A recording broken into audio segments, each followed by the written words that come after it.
choosing to support one team or another doesn't make you superior in any way.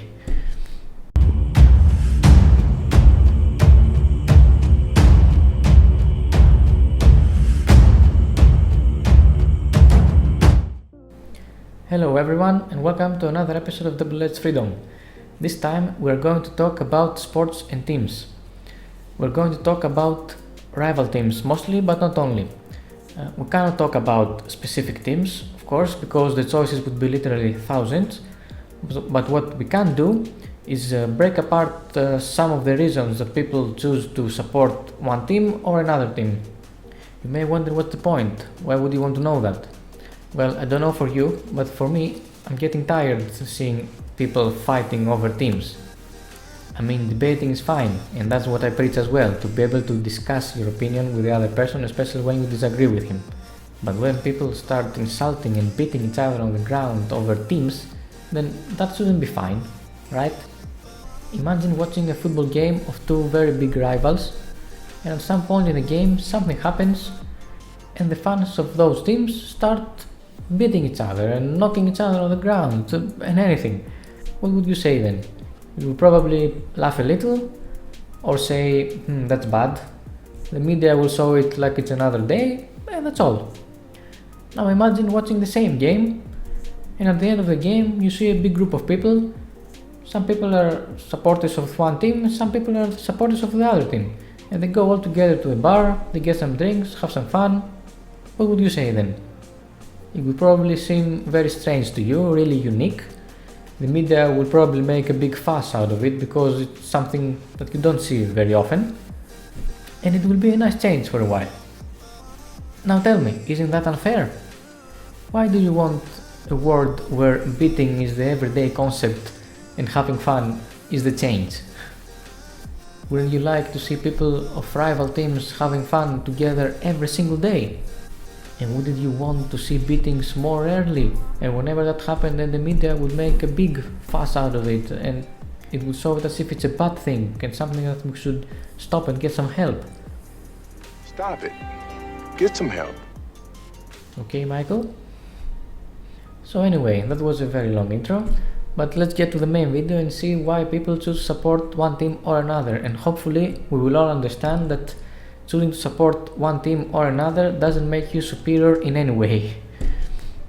A really simple reason would be how good the team is. You like a team because it's really good, it scores a lot, it wins many trophies, it plays through a lot of championships throughout the world, and that's all. Really plain simple reason, and it makes total sense to follow such a team. Another simple reason would be following a single player of a team. You like a player so much and maybe you even want to be like him. You can copy his playstyle and improve yourself based on him, and so it makes sense to follow his team as well. Now, this player could stay in a team for a while, but people who follow a single player can easily change their team if this player gets acquired by another team, and that's fine. History. That's a really solid reason to follow a team. For example, take Liverpool. You never walk alone and stuff like that. You follow a team because of its great history and the possibility to create even greater history in the future. Another reason might be the resemblance of a team in oneself. I mean, some people like the style of one team, they believe that that's how they play as well, or how they would play if they did. And so they follow that team because they believe it's like something like a simulation of how it would be if they played. Also, one of the biggest reasons of supporting a team is following the rest of your family or friends.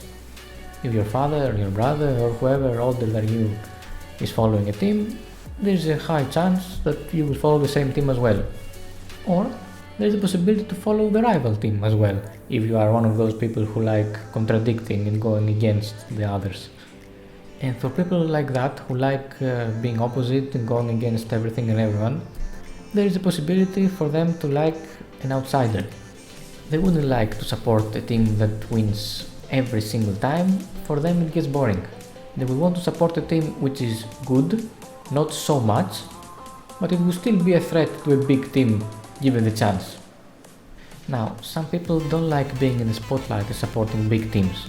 They prefer supporting their local teams because they know them better, it's the team they grew up with, maybe they even played in them when they were younger, so it makes sense to support them even if they don't play in a very serious championship. And I'm going to finish with a really shallow reason that probably doesn't apply to many people. It applies mostly to those who don't really follow the sport, they just follow a team in order to say that, oh, I'm a fan. And I'm talking about the appearance of a team. For example, the emblem, the logo of the team, the design of the shirt, the color, anything. I know it's a shallow reason, but it's a reason for them and it's still fine. Basically, what I want to show is that there are many reasons that a person can like a team, and each and every reason of them is fine and completely valid.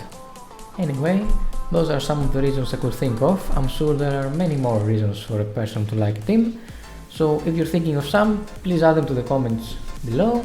Also, please tell me which team are you supporting and why, and in what sport, because we will also do another video where we will discuss team sports against single sports, for example football and tennis. Also, tell me in the comments what other subjects you would like to discuss. Maybe you would like a more controversial one this time, like politics, left and rights. Please tell me in the comments. Also, don't forget to like and subscribe, and as always, be awesome and express yourself.